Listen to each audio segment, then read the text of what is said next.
সূরার নাম বলি আত-তাওবা, আবার বলি, আরেকবার বলি। এই শব্দটি আরবি, কিন্তু এটি আলহামদুলিল্লাহ আমাদের বাংলা ভাষায় ব্যবহৃত হয়, মানুষ এটাকে বাংলায়ও বুঝে। এটি কোরআন মজিদের 9 নাম্বার সূরা। এই সূরাতে আয়াত রয়েছে 129টি, রুকু রয়েছে 16টি। রাসূল করিম সাল্লাল্লাহু আলাইহি ওয়াসাল্লামের হিজরতের পরে নাযিল হয়েছিল, এজন্য সূরাটিকে বলা হয় মাদানিয়া। আমি আবারও বলছি, সূরার নাম তাওবা, আয়াত 129, রুকু 16, ক্রমিক নাম্বার 9, সূরাটি মাদানী। আশা করা যায় জবাব পাওয়া যাবে। কেমন? সূরার নাম খুব আস্তে বলেন যাতে করে কেউ না শুনে। সূরার নাম, আয়াত, রুকু, ক্রমিক নাম্বার, সূরাটি মাক্কি। 16 রুকু সম্বলিত এই সূরাটি 3 পর্বে নাজিল হয়েছে। কয় পর্বে? 3 পর্বে। যখনই আমরা কোরআন শরীফ পড়ব, কোরআন শরীফের আলোচনা করব, প্রত্যেকটি সূরা এবং আয়াত এর ব্যাকগ্রাউন্ডটা যদি ব্রেনে সক্রিয় রাখি, তাহলে কোরআন মজিদটাকে তাজা মনে হবে। এই জন্য আমার অনুরোধ থাকবে, যখনই আমরা তেলাওয়াত করব, পড়ব, অধ্যয়ন করব এবং আলোচনা করব, তখন কোরআন মজিদের সূরা এবং আয়াতগুলোর নাজিলের কারণ প্রেক্ষাপটটা ভালোভাবে হৃদয়ঙ্গম করব। এই সূরাতুত তাওবা 16 রুকু 3 পর্বে নাজিল হয়েছে। কয় পর্বে? 3 পর্বে। বারবার কি বলা লাগবে? একটু জোরে বলেন, এটা কি বারবার বলা লাগবে? কয় পর্বে নাজিল হয়েছে? 3 পর্বে। প্রথম পর্বে 1 থেকে 5। কয় রুকু হলো? 1 থেকে 5। দ্বিতীয় পর্বে 6 থেকে 9। তৃতীয় পর্বে 10 থেকে 16। মুখস্থ হয়েছে? কয় পর্ব? মোট রুকু কয়টি? 16টি রুকু। কয় ভাগে নাজিল হয়েছে? কয় পর্বে নাজিল হয়েছে? প্রথম পর্বে 1 থেকে 5, এই 5টি রুকু নাজিল হয়েছে প্রথম পর্বে। দ্বিতীয় পর্বে 6 থেকে 9, তৃতীয় পর্বে 10 থেকে 16। এবার আমি জিজ্ঞেস করি, আপনারা জবাব দিন, মোট রুকু কয়টি? কয় পর্বে নাজিল হয়েছে? প্রথম পর্বে, দ্বিতীয় পর্বে, তৃতীয় পর্বে। মাশাআল্লাহ, মুখস্থ হয়ে গেছে তো। প্রথম পর্ব নাজিল হয়েছে 9ম হিজরিতে জিলকাদ মাসে। বলতে পারবেন? পড়া তো আস্তে আস্তে একটু বাড়বে, কঠিন হবে। প্রথম পর্বটা নাজিল হয়েছিল 9ম হিজরিতে, রাসূল মদিনা হিজরত করে যাওয়ার 8 বছর পরে। 9ম হিজরিতে জিলকাদ মাসে। জিলকাদ মাস জিলহজের আগে না পরে? আগের মাস। ওই সময় রাসূল করিম সাল্লাল্লাহু আলাইহি সাল্লাম হযরত আবু বকর সিদ্দিক রাদিয়াল্লাহু তাআলা আনহুকে আমিরুল হুজ্জাজ, হাজীদের নেতা করে তার নেতৃত্বে সাহাবায়ে কেরামকে মক্কায় পাঠিয়ে দিয়েছিলেন হজের জন্য। আবু বকর সিদ্দিক যখন মদিনায় ছিলেন তখন এই আয়াতগুলো নাজিল হয়নি। তিনি চলে যাওয়ার পরে আয়াতগুলো নাজিল হয়েছে। রাসূল করিম সাল্লাল্লাহু আলাইহি সাল্লাম দ্রুত হযরত আলী রাদিয়াল্লাহু তাআলা আনহুর কাছে এই 5 রুকু দিয়ে বললেন, হজ উপলক্ষে সারা পৃথিবী থেকে হাজিরা আসবে, এক বিশাল সমাবেশ হবে, তুমি আল্লাহর পক্ষ থেকে নাজিল হওয়া এই 5টি রুকু সারা পৃথিবী থেকে আগন্ত হাজিদের উদ্দেশ্যে তেলাওয়াত করে শোনাবা।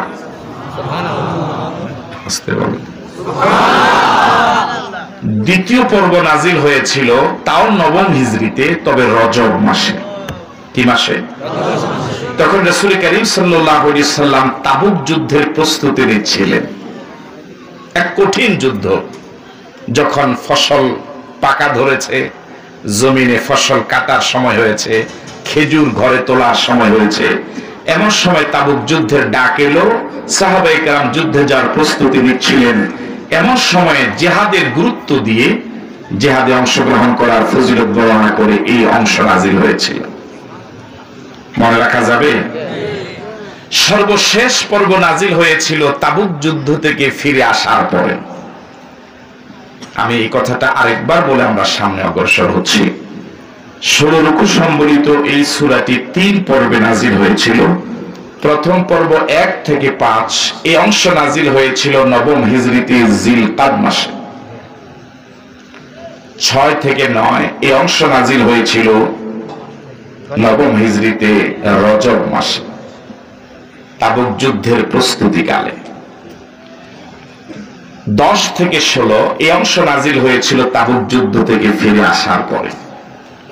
তাবুক যুদ্ধে কিছু মুনাফিক তো যায় নাই, আবার কিছু খাঁটি ঈমানদারও যাচ্ছি যাব, আচ্ছা একটু রেডি হই, আগামীকালকে রওনা হব, এরকম করতে করতে আর যাওয়া হয়নি। আল্লাহ রাব্বুল আলামিন শেষ অংশে ওনাদেরকে কঠোর নিন্দা করেছেন, তাদের তওবা কবুলের জন্য এক কঠিন শর্ত আরোপ করেছেন, শেষ দিকে সে আলোচনা হয়েছে। আমরা আজকে যে আয়াত তেলাওয়াত করেছি এটা শেষ পর্বের, তাবুক যুদ্ধ থেকে ফিরে আসার পরে। বলা যাবে? বলা যাবে ইনশাআল্লাহ। আল্লাহ রাব্বুল আলামিন বলেন, ইন্নাল্লাহা আশতারা মিনাল মুমিনিনা আনফুসাহুম ওয়া আমওয়ালাহুম বিআন্না লাহুমুল জান্নাহ। খুতবাতে যে আয়াত তেলাওয়াত করেছি তার আগের আয়াত। আল্লাহ রাব্বুল আলামিন বলেন, আমি ঈমানদারদের জান এবং মাল দুটোটাই কিনে নিয়েছি, বিনিময় দিব তাদেরকে জান্নাত। বিনিময় কি দিব? জান্নাত। আমরা আজকের মাহফিলে যারা এসেছি উপরে এবং নিচে জান্নাত পাওয়ার জন্যই তো এসেছি। আরো আসতে বলুন। আমরা জান্নাত চাই না জাহান্নাম চাই? দুনিয়া বিক্রি করে দিলেও যদি জান্নাত পাওয়া যায়, দুনিয়া চাই না, যে কোনো মূল্যে জান্নাত চাই। জান্নাত পাওয়ার জন্য যদি গলায় ফাঁসির রশিও নেওয়া লাগে, ঈমানদারেরা গলায় ফাঁসির রশি নিবে, তবু জাহান্নামে যেতে রাজি নয়। কোথায় যেতে রাজি? আরো জোরে বলেন কোথায়? আল্লাহ রাব্বুল আলামিন সুন্দর ফর্মুলা দিলেন, ইন্নাল্লাহা আশতারা মিনাল মুমিনিন। আল্লাহ রাব্বুল আলামিন ঈমানদারদের কাছ থেকে কিনে নিয়েছেন আনফুসাহুম ওয়া আমওয়ালাহুম, তাদের জান তাদের মাল, বিআন্না লাহুমুল জান্নাহ, বিনিময় দিবেন তাদেরকে জান্নাত। সুবহানাল্লাহ। ক্রয় বিক্রয়ের জন্য 4টা জিনিস লাগে। একটা হলো ক্রেতা, দ্বিতীয় হলো বিক্রেতা, তৃতীয় হলো পণ্য, 4 নাম্বার হলো মূল্য। যুবকদেরকে বলছি ভালোভাবে মনোযোগ দেওয়ার জন্য। আজ সারা পৃথিবীর যুবকেরা চরিত্রহীন হয়ে যাওয়ার শেষ প্রান্তে। কথা বলা গেছে কি? আজ সারা পৃথিবীর যুবকেরা চরম বিভ্রান্ত, দিকহারা, দিশেহারা। দল ওদেরকে টানে, দলের মিছিলে গেলে হুন্ডা, গেলে টাকা, গেলে মদ, গেলে নারী। আরো আসতে বড় ঠিক নয়। ভণ্ড পীরেরা যুবকদেরকে টানে, ওখানে গেলে মাস্তানি করার হাতিয়া পাওয়া যায়। যুবকদেরকে সারা পৃথিবীর ইহুদি এবং খ্রিস্টানেরা ষড়যন্ত্র করে হাতে মোবাইল, বিভিন্ন ধরনের গেমস আবিষ্কার করে 24 ঘন্টা ওদেরকে ওই গেমসের ভিতরে লাগিয়ে রেখেছে, শুধু চরিত্রহীন করার জন্য, যাতে করে যুবকরা কোরআনের কর্মী হতে না পারে, যাতে করে এই যুবকরা জান্নাতের পথের সন্ধান পেতে না পারে। এই জন্য বিশেষ করে যুবকদেরকে বলছি, আল্লাহ রাব্বুল আলামিন বলেন, ইন্নাল্লাহা আশতারা, আল্লাহ রাব্বুল আলামিন কিনে নিয়েছেন মিনাল মুমিনিন, ঈমানদারদের কাছ থেকে। আমরা এখানে যারা এসেছি, আমরা কি নিজেদেরকে ঈমানদার মনে করি? আওয়াজটা তো আসতে দিলেন। আমরা কি নিজেদেরকে ঈমানদার মনে করি? সবাই মনে করি? কারা কারা মনে করি হাতটা তুলে দেখান তো দেখি। আল্লাহ তুমি আমাদেরকে ঈমানদার হিসেবে কবুল করে না, ঈমান অবস্থায় আমাদের মুখ নসিব করো। তাহলে আল্লাহ পাক আমাদের কাছ থেকে কিনে নিয়েছেন আনফুসাহুম ওয়া আমওয়ালাহুম, জান এবং মাল। বিনিময় কি দিবেন? তাহলে এই আয়াতে জান্নাত বেচা কেনার ক্রেতাকে? আল্লাহ। আরো আসতে বলুন, ক্রেতাকে? বিক্রেতা কারা? আমরা। বলুন বিক্রেতা কারা? আমরা। আবার বলুন আমরা। পণ্য কয়টা? জান এবং মাল, এই দুইটা হলো পণ্য। মূল্য নাম জান্নাত। মূল্য কি? আরো জোরে বলুন। এবার বলি, ক্রেতাকে আল্লাহ, জোরে বলুন আল্লাহ। বিক্রেতা কারা? পণ্য কি? মূল্য, মূল্যর নাম কি? তাহলে ক্রয় বিক্রয়ের জন্য যে চারটা মৌলিক জিনিস দরকার, চারটা এখানে পাওয়া। ক্রেতা আল্লাহ, বিক্রেতা আমরা, পণ্য জান এবং মাল, মূল্য। ক্রয় বিক্রয়ের জন্য আরেকটা বিষয় জরুরি, সেটা হলো বাজার। সেটা কি? এ পর্যন্ত কি বাজার পাওয়া গেছে? বাজার পাওয়া যায়নি। বাজার হলো সামনে। আল্লাহ রাব্বুল আলামিন বলেন, ইউকাতিলুনা ফি সাবিলিল্লাহি ফায়াকতুলুনা ওয়া ইউকতালুন। ক্রয় বিক্রয়ের জন্য আরেকটা পঞ্চম বিষয় জরুরি, তার নাম হলো বাজার। আমরা এই আয়াতের আলোচনা এখন করি না, এই আয়াতের আলোচনা এখন সমাজে নাইও। যদি এই আয়াতের আলোচনা হয়, একটু আগে যে পর্যন্ত করলাম শুধু অতটুকু হয়, বাজার পর্যন্ত আমরা যাই না।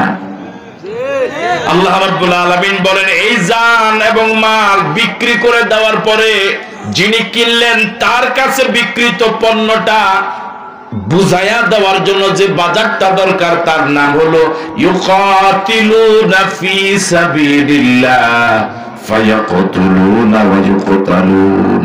তারা লড়াই করে আল্লাহর রাস্তায়, তারা লড়াই করতে গিয়ে মরে, আগে মারে এরপর মরে। তারা লড়াই করতে গিয়ে মারে ও মরেও। আল্লাহু আকবার বলবেন না? এটা হলো বিক্রয়ের বাজার। তাহলে জান এবং মাল বিক্রয়ের বাজারের নাম হলো জিহাদের ময়দান। জান এবং মাল বিক্রি করে দেওয়ার বাজারের নাম কি? আরো জোরে বলুন। আমরা এই বাজারের কথা জনগণকে শুনাই না, তার কারণ হলো এই বাজারে গেলেই তো মার খাওয়া লাগবে। কথা বলো ঠিক নয় কি? আমরা আলেমেরা মার খাইতে রাজি না, বরং দাওয়াত খাইতে রাজি। দাওয়াত খাওয়ার ব্যাপারে যেরকম ভালোবাসা আন্তরিকতা, মার খাওয়ার ব্যাপারে এরকম আন্তরিকতা নাই। কথা বলেন ঠিক কিনা? এই জন্য আমরা বাজারের কথাটা নিজে আমল করি না, জনগণকে শুনাই না। ফায়াকতুলুনা ওয়া ইউকতালুন। জিহাদের ময়দানে গেলে রব্বুল আলামিন আগে মার খেতে বলেন না, ফায়াকতুলুনা ওয়া ইউকতালুন।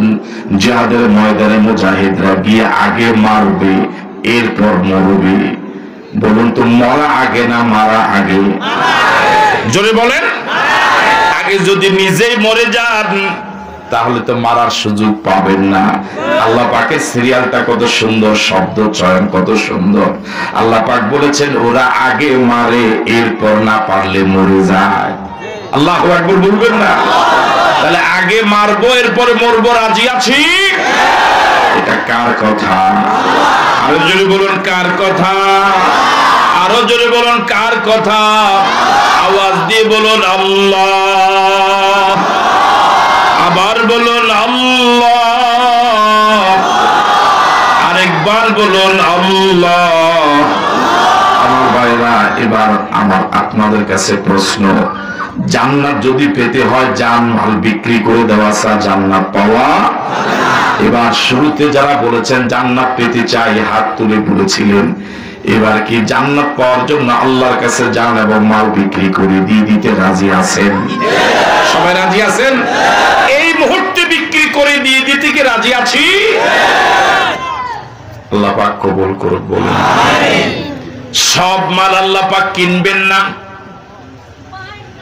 এই সময়ে একটু আগে 30 সেকেন্ড আগে যে আপনি বলেছেন আমার জান আমার মাল আল্লাহর কাছে আমি বিক্রি করে দিয়ে দিতে রাজি, আপনি বিক্রি করতে রাজি হলেও মালিক কিনবেন না যদি মালটা ভালো না হয়। পচা মাল কোনদিন বাজারে বিক্রি হয় না। কথা বলে ঠিক নয় কি? আপনি বাজারে লাউ নিয়ে গেলেন 5টা, ফিরে আসলো 5টা, তার কারণ কোন ক্রেতার কাছে আপনার এই লাউ কি হয় নাই, পছন্দ হয় নাই। একটা লাউ পছন্দ না হলে দুনিয়ার মার্কেটে বিক্রি হয় না।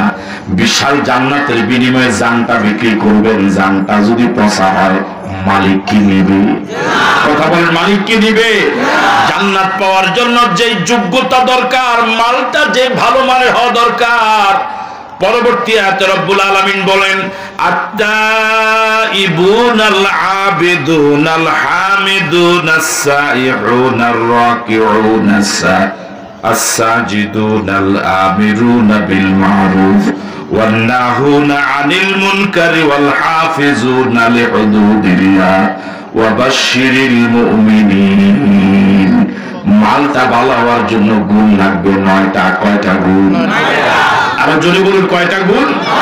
এই 9টা গুণ যদি কোন রিকশাওয়ালার ভিতরে থাকে, ওই রিকশাওয়ালা ভালো মাল।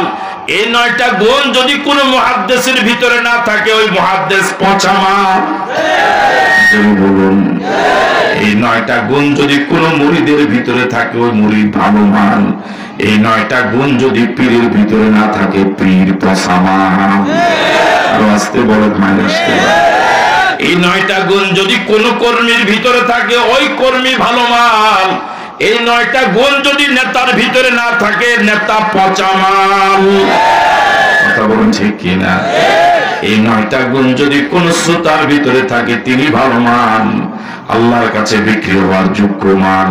এই 9টা গুণ যদি কোন বক্তার ভিতরে না থাকে, যত লক্ষ টাকায় লাগুক তাকে আনতে, ভালো মাল না পচা মাল।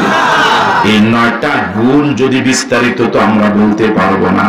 নিজে তেলাওয়াত করুন, নিজে পড়ুন, নিজে বুঝুন, তাহলে দেখবেন আপনার আশেপাশে সারা পৃথিবীতে ভালো মালের তুলনায় পচা মালের সংখ্যা অনেক বেশি। কথা বলে ঠিক নয় কি? ভালো মালের সংখ্যা একেবারেই কম। ভালো মাল হওয়ার জন্য যেই গুণটা প্রথমে লাগবে সেটা হলো আত-তাইবুন। পড়ুন, আবার তেলাওয়াত করুন। কোরআন মজিদ তেলাওয়াত করলে প্রতি হরফে কোনো নেকি নাই, প্রতি হরফের বিনিময় কয় নেকি? জোরে বলুন, তেলাওয়াত করুন আত-তাইবুন।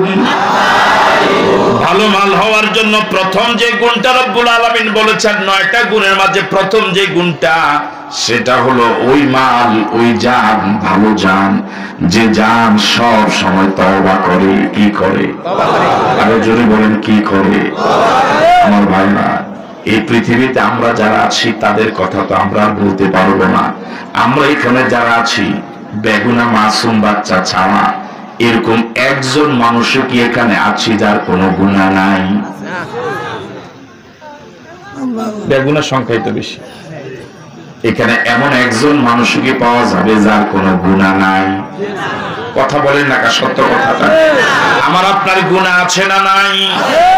আর জোরে বলুন, আছে না নাই? কম না বেশি? আমার গুনার কথা আপনি জানেন না, আপনার গুনার কথা আমি জানি না, আপনার গুনার কথা আপনার স্ত্রীও জানে না, আমার গুনার কথা আমার স্ত্রীও জানে না, আমার আয়োজকেরা জানে না, আমার গুনার কথা আমার শ্রোতারা জানে না, আমার গুনার কথা আমার মুসল্লিরা জানে না, আমার গুনার কথা আমার ছাত্ররা জানে না, আমার গুনার কথা আমার সন্তানরা জানে না। আমার বোন বলে এইভাবে ব্যাখ্যা করলে বোঝা যাবে, মনে হবে আপনাদের বেলায় কথাটা ঠিক এমন, ঠিক নয় কি? আল্লাহ রাব্বুল আলামিন কত বড় দয়ালু আল্লাহ, তিনি আমার এমন দয়ালু আল্লাহ। আমরা প্রতিদিন ছোট আর বড় যাই করি, কিছু না কিছু নেক করি। নেক গুলোকে রব্বুল আলামিন কয়েক গুণ বাড়াইয়া সওয়াব দিয়ে দেন। সুবহানাল্লাহ। আপনি 1 টাকা খরচ করবেন, রব্বুল আলামিন কমপক্ষে 70, কারোর জন্য 7,000, কারোর জন্য 7 লাখ, কারোর জন্য বেগাইরে হিসাব বাড়ায়া বাড়ায়া দিবে। আল্লাহু আকবার, জোরে বলুন না আল্লাহু আকবার। ঘরে নামাজ পড়লে একরকম সওয়াব, মসজিদে গিয়ে পড়লে আরেক রকম সওয়াব, বাইতুল্লাহতে গিয়ে পড়লে আরেক রকম সওয়াব। আমি আপনি যে ইবাদত বندگی করি আল্লাহ পাক একটার বিনিময়ে একটা সওয়াব দেন না, কয়েক লক্ষ গুণ বাড়ায়া বেগাইর হিসাব সওয়াব দিয়া দেন। আল্লাহু আকবার। সওয়াব শুধু বাড়তেই থাকে আমার ভাইরা, কিন্তু গুনার বেলা এমন নয়। আপনি যদি একটা গুনাহ করেন, একটা গুনার বিনিময়ে একটাই লেখা হবে। আরো কত দয়ালু আল্লাহ আমার ভাইরা, তিনি এমন দয়ালু আল্লাহ। সারা জীবন গুনাহ করে করে গুনার পাহাড়ের নিচে চাপা পড়ে আছি, এর জন্য ক্ষমা চাওয়ার জন্য একটাই পথ, এই গুনাহ মাফ পাওয়ার জন্য একটাই পথ, সেটার নাম হলো তওবা। সেটার নাম কি? قال رسول الله صلى الله عليه وسلم كل بني آدم خطاؤون وخير الخطائين التوابون। ১,৫০০ বছর আগে রাসূল বলে গেলেন, সব বনি আদম পাপী, সবচেয়ে ভালো পাপী যে পাপ করার সাথে সাথে তওবা করে ফেলে। এই পৃথিবীতে এমন কোন দয়ালু আল্লাহ পাওয়া যাবে না, এমন কোন দয়ালু মহাজন পাওয়া যাবে না, এমন কোন সরকার নাই, এমন কোন নেতা নাই যিনি ডেকে ডেকে বলবে অধীনস্থদেরকে আমার কাছে যা চাও আমি দেব, যখন চাও তখন দিব। একমাত্র আল্লাহ, একমাত্র আল্লাহ, তিনি প্রতি রাতের শেষ রজনীতে দুনিয়ার নিকটতম আকাশে এসে ডেকে ডেকে বলেন, বান্দা গুনাহ করেছো, গুনার পাহাড়ের ভিতরে ডুবে আছো, সাগরে ডুবে আছো, সমস্যা নাই, আমার কাছে ক্ষমা চাও, আমি ক্ষমা করার জন্য তোমার কাছে চলে এসেছি। আল্লাহু আকবার।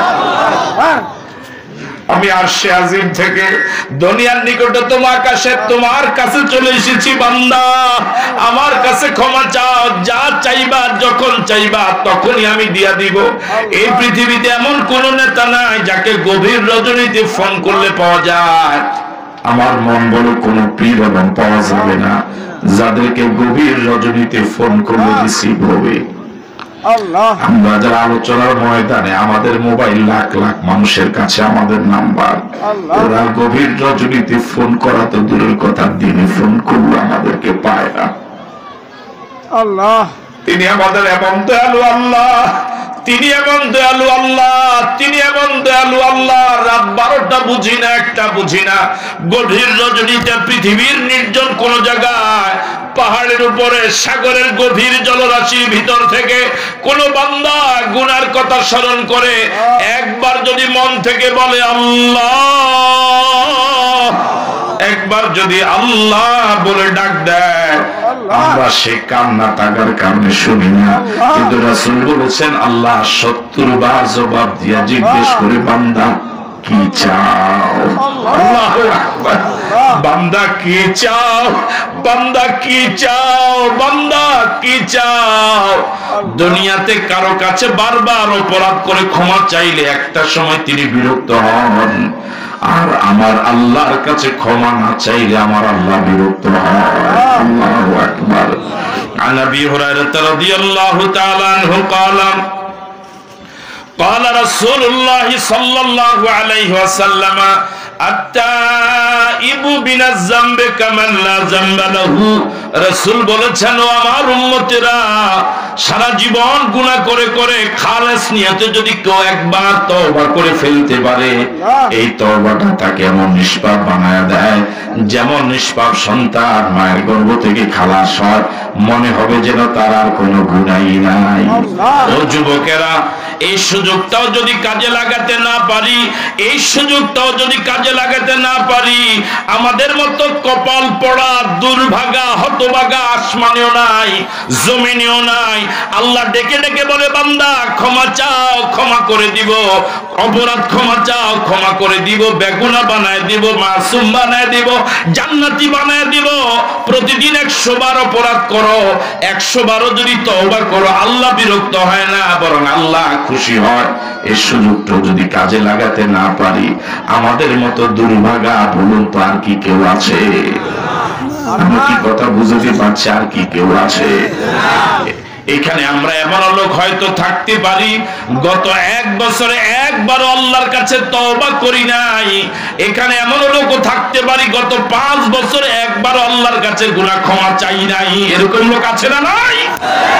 আমার ভাইয়েরা, এই জন্য রব্বুল আলামিন বলেছেন, বান্দা তুমি যে তোমার জান এবং মাল আমার কাছে বিক্রি করে দিতে রাজি হয়েছো, বিনিময়ে আমি তোমাকে জান্নাত দেওয়ার ওয়াদা করেছি। মালটা কিন্তু ভালো হওয়া লাগবে। তুমি সারা জীবন শুধু গুনাহ করে যাচ্ছ, তুমি কিন্তু ভালো মাল না, তুমি পচা মাল। এবার বলুন তো, এই দেশে ভালো মালের সংখ্যা বেশি না পচা মাল? আরো জোরে বলুন। বরং যারা প্রতিদিন তওবা করে, আল্লাহর বান্দাদেরকে তওবা করায়, ভালো বানাবার জন্য চেষ্টা করে, হক্কানি পীর মাশায়েখরা, হক্কানি উলামায়ে কেরাম আল্লাহর বান্দাদেরকে গুনাহমুক্ত রাখার জন্য যারা চেষ্টা করে, ওই ভালো মানুষদের বিরুদ্ধে যত রাষ্ট্রীয় ষড়যন্ত্র, দেশের ষড়যন্ত্র, কথা বলে ঠিক নয় কি? যারা নিজেরা ভালো হয়ে চলে, অন্যকে ভালো বানাবার জন্য চেষ্টা করে, তওবার পথে যাদেরকে ডাকে, তওবার মাধ্যমে পরিশোধিত যারা হয়ে যায়, এই লোকগুলো হয়ে গেল এখন পৃথিবীতে সকলের কাছে বোঝা। আর যারা তওবা বুঝেও না, তওবা করেও না, অপরাধের সাগরে ডুবে আছে, তারা হয়ে গেল পৃথিবীর মানুষের কাছে সম্পদ। কথা বলে ঠিক নয় কি? আল্লাহ রাব্বুল আলামিন বলেন, আত-তাইবুন, প্রথম গুণ হলো তওবা, প্রথম গুণ হলো তওবা। আমার ভাইরা, তওবায়ে নসুহা হওয়ার জন্য, যে তওবার বিনিময়ে গুনাহ মাফ হওয়া যাবে, এমন তওবার জন্য শর্ত হলো 3টা। কয়টা? 3টা। আরো জোরে বলেন, শর্ত কয়টা? 3টা। বলুন, অনুতপ্ত হওয়া, জোরে বলুন। 2 নম্বর ক্ষমা চাওয়া, অপরাধ আর না করার ওয়াদা করা। এবার বলুন তো, তওবায়ে নসুহার শর্ত কয়টা? অনুতপ্ত হওয়া, ক্ষমা চাওয়া, এই অপরাধ আর না করার ওয়াদা করা। বুঝতে পারছি? শর্ত কয়টা? 1, 2, 3। প্রথমত, যে অপরাধটা আমি করেছি এর জন্য অনুতপ্ত হওয়া, এটা হলো তওবার প্রথম স্টেজ। আমি আগে নামাজ পড়ি নাই, আমি আগে অনুতপ্ত হব, আল্লাহ আমি তো নামাজ পড়ি নাই, এটা আমি ঠিক করি নাই। গতকালকে ফজর পড়ি নাই, এটা আমি ঠিক করি নাই। গতকালকে একজন আলেমের সাথে দুর্ব্যবহার করেছি, এটা ঠিক করি নাই। গতকালকে একজন বেগেনা মহিলার সাথে কথা বলেছি, এটা ঠিক করি নাই। গতকালকে একটা গুনার কাজ করেছি, এটা ঠিক করি নাই, এটা আমার জন্য উচিত হয় নাই, এটা আমি ঠিক করি নাই। একজন আলেমকে গালি দিয়েছিলাম, এটা আমি ঠিক করি নাই। আল্লাহর বিরুদ্ধে কথা বলেছিলাম, এটা আমি ঠিক করি নাই। আমি যে অপরাধটা করেছি, অপরাধের জন্য তওবার জন্য প্রথম শর্তই হলো আগে অনুতপ্ত হওয়া, নিজের ভিতরে নিজেই অনুশোচনা জাগা, যে কাজটা আমি ঠিক করি নাই। বলুন তো, এই অনুভূতি যদি কারো ভিতরে আসে, তাকে কি আর বলা লাগবে তুমি এবার আল্লাহর কাছে ক্ষমা চাও, না নিজে নিজে হাত তুলবি? আমি কি কথা বুঝাইতে পারলাম? যার ভিতরে অনুতপ্ত যত বেশি হবে, যার ভিতরে অনুশোচনা যত জাগবে, তার চোখের পানি তত বেশি বের হবে, সে আল্লাহর কাছে তত বিনয় বিনয় বলবে, আল্লাহ, ও আমার আল্লাহ। তুমি তাকায় দেখো, পৃথিবীর সব মানুষগুলো হয়তো ঘুমের ঘরে, আমারও তো শরীরটা ঘুম চায়, প্রচন্ড অসুস্থ মানুষ। আমি ঘুমাতে গিয়েছিলাম, ঘুমাতে পারি নাই, আল্লাহ গুনার কথা মনে পড়ে সজাগ হয়ে গিয়েছি। মালিক, এই গুনাহ নিয়ে যদি আজকে রাতে মরে যাই, আগামী রাতের আগেই তো লাশ কবরে চলে যাবে। আল্লাহ, তোমার কাছে তওবা করছি, ক্ষমা চাচ্ছি, আমার গুনাহগুলো তুমি মাফ করে দাও। এভাবে বিনয় বিনয় যদি আল্লাহর কাছে কাঁদে, এভাবে বিনয় বিনয় যদি আল্লাহর কাছে তওবা করে চোখের পানি ফেলে দেয়, আল্লাহ পাকের হাবিব বলেন, এই লোকটা এমন নিষ্পাপ হয়ে যায় যেন সে জীবনে কোনো গুনাহই করে নাই। আল্লাহু আকবার। তাহলে প্রথম শর্ত হলো অনুতপ্ত হওয়া, দ্বিতীয় হলো অনুতপ্ত হওয়ার পরে এবার আল্লাহর কাছে ক্ষমা চাওয়া। অপরাধ করেছেন আল্লাহর কাছে, এই অপরাধ পীর ক্ষমা করতে পারবে না, দল ক্ষমা করতে পারবে না, সরকার ক্ষমা করতে পারবে না। অপরাধ করেছি যার সাথে, যার কাছে ক্ষমা চাওয়া লাগবে, কার কাছে? 3 নম্বর হলো আল্লাহকে প্রতিশ্রুতি দেওয়া, আল্লাহ, যে অপরাধের জন্য ক্ষমা চাইলাম, এই অপরাধটা আর জীবনে কোনোদিন করব না। ওলামায়ে কেরামের বিরুদ্ধে কত মামলা দিয়েছিলাম আল্লাহ, বুঝে না বুঝে মামলা দিয়েছিলাম আল্লাহ, আর কোনদিন মামলা দেব না। হক্কানি পীর মা সাহেবকে কত গালি দিয়েছিলাম আল্লাহ, ওয়াদা করছি আর কোনদিন গালি দিব না। এভাবে ওয়াদা করা লাগবে, ওয়াদা করা লাগবে। তিনটা যদি এক জায়গায় হয়, অনুতপ্ত হওয়া, ক্ষমা চাওয়া, ওয়াদা করা, এই তিনটা যদি এক জায়গা হয়, এর নাম তওবায়ে নাসুহা, এর নাম তওবায়ে নাসুহা। রাসূল করিম সাল্লাল্লাহু আলাইহি ওয়াসাল্লাম ছিলেন বেগুনাহ, মাসুম, নিষ্পাপ। নবুয়তের আগেও বেগুনাহ, নবুয়তের পরেও বেগুনাহ। এরপরও প্রতিদিন 100 বারের বেশি তিনি তওবা করতেন কার কাছে? এটা নিজের জন্য না, উম্মতকে শেখাবার জন্য। আমরা কি পারবো প্রতিদিন আল্লাহর কাছে তওবা করতে? আমরা কি পারবো ইনশাআল্লাহ? যুবকদেরকে জিজ্ঞেস করি, এখন থেকে কি আল্লাহর কাছে নিজের গুনাহ ক্ষমা পাওয়ার জন্য আল্লাহর কাছে কি তওবা করা যাবে? কারা কারা পারবে একটা হাত তুলে ওয়াদা করি। আল্লাহ তৌফিক দেন। আল্লাহু আকবার। আমার ভাইরা, রাসূল করিম সাল্লাল্লাহু আলাইহি ওয়াসাল্লামের সময় একজন মহিলা একটা অপরাধ করেছিলেন। তওবা কাকে বলে? মহিলা জিনা করেছিলেন, বিবাহিত মহিলা, গর্ভে সন্তান এসে গিয়েছিল। পরে মনে হলো অনুতপ্ত কাকে বলে? তিনি অনুতপ্ত হলেন, আমি পাপটা ঠিক করি নাই, কাজটা আমি ঠিক করি নাই। তিনি জানেন শরীয়তের রায় হলো বুক পরিমাণ গর্ত করে তাকে মাটিতে ঢুকানো হবে, চতুর্দিক থেকে পাথরের আঘাতে আঘাতে তাকে দুনিয়া থেকে বিদায় করে দেওয়া হবে। এই কঠিন শাস্তিটা জানার পরেও তা মাথা পেতে নিতে আল্লাহর নবীর দরবারে গেলেন। গেলে বললেন, ইয়া রাসূলুল্লাহ, আমি জিনা করেছি, আমাকে শাস্তি দিন। আল্লাহর নবী মুখটা অন্যদিকে ফিরিয়ে নিলেন। মহিলা আবার ওদিকে গিয়ে বললেন, ইয়া রাসূলুল্লাহ, আমি পাপ করেছি, আমাকে শাস্তি দিন। আল্লাহর নবী মুখ চেহারা মোবারক আবার ঘুরায় ফেললেন। মহিলা আবার সেদিকে গিয়ে বলছেন, ইয়া রাসূলুল্লাহ, আমি পাপ করেছি, আমাকে শাস্তি দিন। বারবার মহিলার এই কথা শুনে এবার আল্লাহর নবী জিজ্ঞেস করলেন, ও মহিলা, তুমি জিনা করেছো, এই কারণে কি তোমার পেটে সন্তান এসেছে? মহিলা বললেন, হ্যাঁ, আমি গর্ভবতী হয়েছি। আল্লাহর নবী বললেন, মহিলা, পাপ করেছো তুমি, তোমাকে শাস্তি পেতেই হবে। তবে তোমার পেটের সন্তান তো কোনো পাপ করে নাই, যতদিন পর্যন্ত না সে খালাস না হবে ততদিন শাস্তি দেওয়া যাবে না, তুমি বাড়ি চলে যাও। মহিলা বাড়ি চলে গেলেন। যাওয়ার সময় প্রচন্ড রোনা জারি করে রব্বুল আলামিনকে ডেকে বলেন, আল্লাহ, জিনা করেছি আমি একান্তে, নিভৃতে, গোপনে। পৃথিবীর কেউ জানতো না, কোন আদালতে আমার বিরুদ্ধে মামলা হওয়ার কোনো সম্ভাবনা ছিল না, কোন আদালতে আমার বিরুদ্ধে কেউ সাক্ষী হওয়ার সুযোগ ছিল না। আমি যদি পাপটা গোপন রাখতাম, মাবুদ আমার উপরে শাস্তিটা কখনো আসতো না। স্বেচ্ছায় অপরাধটা স্বীকার করে শাস্তিটা মাথা পেতে নিতে গিয়েছিলাম। হাবিবে কিবরিয়া তো শাস্তি দেন নাই। আল্লাহ, সন্তানটা প্রসব হতে তো এখন অনেক দেরি, তোমার কাছে ফরিয়াদ করি মালিক, সন্তানটা প্রসব হওয়ার আগে পর্যন্ত তুমি আমাকে আমার কাছে মালাকুল মউত পাঠাইও না। মহিলা চলে গেলেন বাড়িতে। নির্ধারিত সময় সন্তান দুনিয়া আসলো। তওবার জন্য কি পরিমাণ পাগল একজন মহিলা! আমরা আলেম হয়তের 1000 কোটি ভাগের 1 ভাগ আজ পর্যন্ত হতে পারলাম না। প্রতিদিন শুধু পাপ, শুধু পাপ, শুধু পাপ। আল্লাহ, এই সদ্য নবজাতক সন্তানটা, রক্তমাখা সন্তান, আল্লাহর নবীর কাছে নিয়ে মহিলা ছুটলেন। এসে বললেন, ইয়া রাসূলুল্লাহ, বহুদিন আগে আপনার কাছে জিনার শাস্তি নেওয়ার জন্য এসেছিলাম, আপনি আমাকে শাস্তি প্রয়োগ করেননি, বাড়ি চলে যেতে বলেছিলেন। সন্তান প্রসব হওয়ার আগে নাকি শাস্তি দেওয়া যাবে না।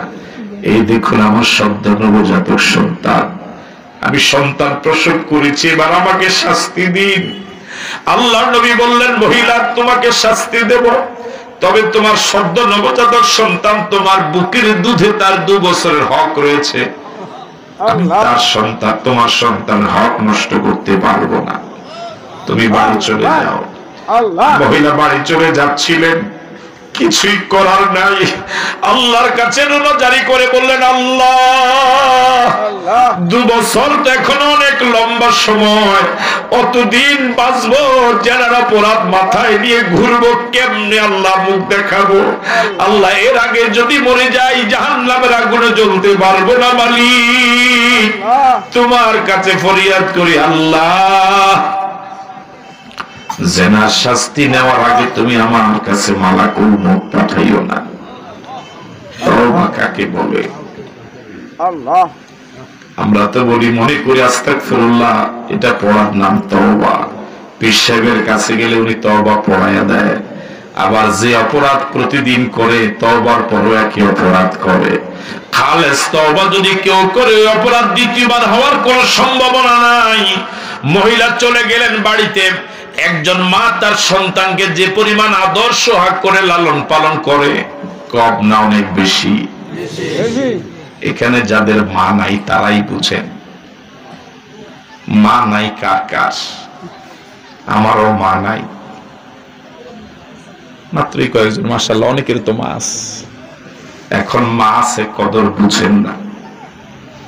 আমার মা নাই, আমি বুঝি মা কাকে। মা থাকতে হয়তো এবার বুঝতাম না। প্রতিদিন মা ফোন দিতেন, কোথায় আছি, কিভাবে আছি। আর 6টা বছর মায়ের ফোন পাওয়া যায় না। মা মা মা এমন একটা শব্দ, পুরা পৃথিবীর সব বধূ এই শব্দটার ভিতরে। এমন আপনজন পৃথিবীতে আর কেউ নাই। আল্লাহ। সন্তানকে মা ডান দিকে শোয়ায়, আল্লাহ, পেশাব করে ভিজিয়ে দিলাম। আল্লাহ। এবার মা বাম দিকে শোয়ালো, পেশাব করে ভিজিয়ে দিলাম। এবার মা সন্তানকে বুকের উপর ঘুম পাড়ায়। আল্লাহ। এমন নাফরমান সন্তান আমরা ছিলাম, পেশাব করে মায়ের বুকটাকে ভিজিয়ে দিয়েছিলাম। আল্লাহ। মাঘ মাসের গভীর শীতের রজনীতে মা মা আমাকে আপনাকে শুকনো জামা কাপড় নতুন করে পরিধান করিয়ে নতুন শুকনো জায়গায় ঘুম পাড়ালো, আর সারা রাত মা ভেজা জামা কাপড় নিয়ে ওর ঘুমা থাকলো। আল্লাহ। কত কষ্ট করে মায়েরা, আল্লাহ। কত কষ্ট করে মায়েরা, কত কষ্ট করে মা। একটা সন্তান যে পরিমাণ আদর্শ আগ মায়ের পায়, একজন মা যে পরিমাণ আদর্শ আগ করে সন্তানকে লালন পালন করে, আল্লাহ। ওই মহিলা তার থেকে অনেক অনেক বেশি আদর্শ আগ করা শুরু করে দিয়েছে।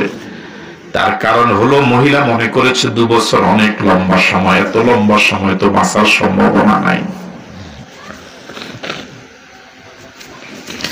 মহিলার অধিক যত্নের কারণে অল্প সময়ে সন্তানটা দুনিয়ার বানানো খাদ্য গ্রহণ করা শুরু করে দিয়েছে। কিছুদিন পরে, কয়েক মাস পরে, ওই মা দুনিয়াতে বানানো, হাতে বানানো রুটি সন্তানটার হাতে দিয়ে আল্লাহর নবীর দিকে ছুটলেন। আল্লাহর নবীর কাছে পাগলের মতো হয়ে ছুটলেন। তওবা কাকে বলে? আল্লাহর নবীর কাছে এসে বললেন, ইয়া রাসূলুল্লাহ, বিগত দিনে বারবার দুইবার আপনার কাছে এসেছিলাম জেনার শাস্তি নেওয়ার জন্য। আমি নিজেও জানি জেনার শাস্তিটা কত কঠিন আপনি দিবেন। আল্লাহ। আমাকে মুখ পরিমাণ গর্ত করা হবে, ওই গর্তের ভিতরে আমাকে ঢুকানো হবে, চতুর্দিক থেকে মাটি চাপা দিয়ে পাথরের আঘাতে আঘাতে আমার রক্ত মাংস বাতাসে উড়িয়ে দেওয়া হবে, আমার প্রাণবায়ুটা বেরিয়ে যাবে। এটা যে কত কষ্ট, এটা যে কত কষ্ট, এটা আমি অনুভব করি ইয়া রাসূলুল্লাহ। এরপরে এই কষ্টটা আমি মাথা পেতে নিতে রাজি, জাহান্নামের আগুনে জ্বলতে পারবো না। আল্লাহ আল্লাহ আল্লাহ। ইয়া রাসূলুল্লাহ, আমি আমার সন্তানকে আপনার কাছে এসে এনেছি, এই দেখুন তার হাতে রুটি, সে রুটি খেতে পারে। আপনি একটু দেখেন, সে রুটি ছিঁড়ে ছিঁড়ে খেতে পারে। আমি মাটা যদি মরেও যাই, আমি মাটা শাস্তি নিতে গিয়ে মরে গেলেও আমার সন্তানটা না খেয়ে মরবে না, ও দুধের অভাবে মরবে না, ও দুধের অভাবে মরবে না। ইয়া রাসূলুল্লাহ, সে বেঁচে থাকতে পারবে। আপনার কাছে বিনয়ের সাথে আরজ করি, এবার আর আমাকে ফেরত দিলেন না। রাসূল এবার আর তাকে ফেরত দিলেন না। বুক পরিমাণ গর্ত করা হলো, ঢুকানো হলো, চতুর্দিক থেকে পাথর মারা শুরু হলো। আমার ভাইয়েরা, শরীয়তের বিধানের ব্যাপারে কোনো মন্তব্য করার কোনো সুযোগ কারো নাই। আমি কি কথা বুঝতে পারলাম? মন্তব্য করলে ঈমান চলে যাবে। আপনি যদি মনে করেন এই মহিলাটাকে এই অমানবিক ভাবে কেন মারা হলো, এই অমানবিক বললে ঈমান চলে যাবে, এটা কার আইন? আরো যদি বলুন, কার আইন? আল্লাহর আইনের ব্যাপারে আপনার মন্তব্য করার কোনো অধিকার নাই, কোনো সুযোগ নাই। মালিক যেটা আইন মনে করেছেন এটার নাম ইসলাম, এটার মেনে নেওয়ার নামই গোলামি। আমরা সব গোলাম, সব কি? এর দ্বিতীয় গুণটাই হলো আল্লাহ আবিদুন। ভালো মাল হওয়ার দ্বিতীয় কোয়ালিটি হলো যারা সব সময় মালিকের গোলামি করে। মালিকের আইন বুঝে আসলো মানে, বুঝে না আসলেও মানে, যৌক্তিক হলেও মানে, অযৌক্তিক হলেও মানে, মালিকের আইন দলের বিরুদ্ধে গেলেও মানে, দলের পক্ষে গেলেও মানে, মালিকের আইন পীরের বিরুদ্ধে গেলেও মানে, পীরের পক্ষে গেলেও মানে, সব সময় প্রাধান্য দিব কার আইন? আরো জোরে বলুন, কার আইন? আমরা মালিক না গোলাম। আরো জোরে বলুন, মালিক না গোলাম। আমাদের মালিক কয়জন? তিনি কে? আরো জোরে বলেন, তিনি কে? গোলামের কাজ হলো মালিকের আইন মেনে নেওয়া, মালিকের কাজ হলো আইন দেওয়া, গোলামের কাজ হলো সে আইন মেনে নেওয়া। মন্তব্য করার অধিকার কোনো গোলামের নাই। যেহেতু আমরা গোলাম, গোলামের ঘরের গোলাম, 14 গোষ্ঠী গোলাম, মালিকের কোন আইনের ব্যাপারে কোনো মন্তব্য করার অথরিটি কারো নাই। কথা বলেন ঠিক কিনা? এই পৃথিবীতে একজন নেতার আইনের ব্যাপারে যদি কর্মীরা মন্তব্য করে, দলীয় পদ থাকে না। কথা বলেন না, ঠিক কিনা? একজন নেতার আইন যতই অযৌক্তিক হোক, এরপরে মন্তব্য করা যাবে না। মন্তব্য করলে দলীয় পদ থাকে না। আর তামাম জগতের একমাত্র মালিক আল্লাহ, যিনি আমাকে এক ফোঁটা পানি দিয়ে এত সুন্দর মানুষ বানালেন। আমি কিছুই ছিলাম না, কিছুই ছিলাম না, কিছুই ছিলাম না। হাল্লাতা আলাল ইনসানি হিনুম মিনাদ দাহরি লাম ইয়াকুন শাইআম মাযকুরা। আজ থেকে 50 বছর আগে আমি আশরাফির অস্তিত্ব ছিল না। আমি আশরাফিকে পৃথিবীর কেউ চিনত না। আমি আশরাফিকে পৃথিবীর কেউ চিনত না। তিনি আমার এমন মালিক, তিনি আমার এমন আল্লাহ। এক ফোঁটা পানি দিয়ে আমাকে কত সুন্দর করে বানালেন। আমার হাত পাও দিলেন, অঙ্গ প্রত্যঙ্গ দিলেন, মেধা দিলেন, চোখ দিলেন, কিডনি দিলেন, মেমোরি দিলেন। পুরা দেহের ভিতরে কোটি কোটি টাকার সম্পদ দিয়া সৃষ্টির সারা জীব আশরাফুল মাখলুকাত মানুষ করে বানালেন। আশরাফি হওয়ার সুযোগ দিলেন। কোটি কোটি মানুষ নাম জানে, মুহাব্বত করেছি। আমি এক ফোঁটা না পাক পানি দিয়ে এত সুন্দর এই পর্যায়ে আসার পিছনে আমার দলের কোন অবদান নাই, আমার পীরের কোন অবদান নাই। 16 অবদান যার, তিনি হলেন আল্লাহ। 16 অবদান যার, তিনি হলেন আল্লাহ। সুতরাং ওই আল্লাহর আইনের ব্যাপারে আমার মন্তব্য করার কোন সুযোগ নাই। আপনাদের কি আছে? আপনাদের কি আছে? তাহলে জীবন চলে গেল, মালিকের আইনের বিরুদ্ধে কোনো মন্তব্য করব না। রাজি আছি? রাসূল কারীম সাল্লাল্লাহু আলাইহি ওয়াসাল্লাম এবার ওই মহিলাকে বুক পর্যন্ত গর্ত করে মাটিতে ঢুকাতে বললেন। ঢুকানো হলো, চতুর্দিক থেকে মাটি চাপা দেওয়া হলো। সাহাবায়ে কেরাম চতুর্দিক থেকে পাথর মারা শুরু করলেন। পাথরের আঘাতে আঘাতে মহিলার রক্ত ফিনকি দিয়ে বের হলো, রক্ত মাংস বাতাসের সাথে উড়ে যাচ্ছে। পাশে দাঁড়ানো সাহাবায়ে কেরাম, একজনের গায়ে একটু রক্ত গিয়ে লেগেছিল, ফিনকি দিয়ে বের হওয়া রক্ত। তিনি একটু নাক ছিটকালেন। ভাবটা এমন, একজন জানাকার মহিলার গায়ের রক্ত আমার গায়ে লেগেছে, এই জন্য তিনি একটু বিকৃত, একটু নাক ছিটকান অবস্থায় তাকালেন, আল্লাহর নবীর নজর এড়ালো না। আল্লাহর নবী সাহাবায়ে কেরাম ওই সাহাবীকে মৃদু ধমক দিয়ে বললেন, ও আল্লাহর বান্দা, ওই মহিলার গায়ের রক্ত তোমার গায়ে লাগার কারণে তুমি যেভাবে নাক ছিটকালে, তুমি কি জানো, তুমি কি জানো আল্লাহর বান্দা, তুমি কি জানো এই মহিলার তওবা আল্লাহ এমন ভাবে কবুল করেছেন, তার তওবা যদি সারা পৃথিবীর সব ঈমানদারদের মাঝে বন্টন করে দেওয়া যায়, তার তওবা সমান ভাবে বন্টন করে দেওয়া যাবে। জোরে বলেন আল্লাহু আকবার।